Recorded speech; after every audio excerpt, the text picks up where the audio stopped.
Lead is sweet, and unfortunately, I know that because my parents were overwhelmed. When I was a little kid, I was completely obsessed with medieval knights. To support the hyperfocus, they got me a set of coloring books with knights in them, and they gave me a bunch of highlighters in various colors, so I was coloring in these neon knights. Very cool.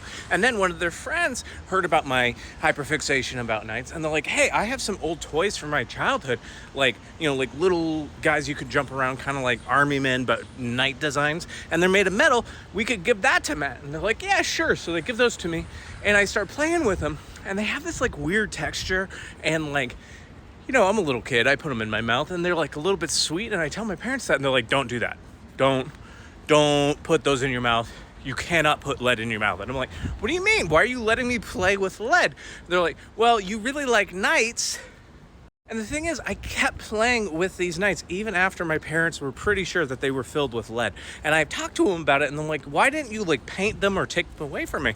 They're like, well, you really like knights, and every time we tried to take them away, you would get upset. So we were like, well, we'll just make sure he doesn't put them in his mouth and only limit you to playing with them for 20-30 minutes at a time. Playing with knights as a little kid was my screen time.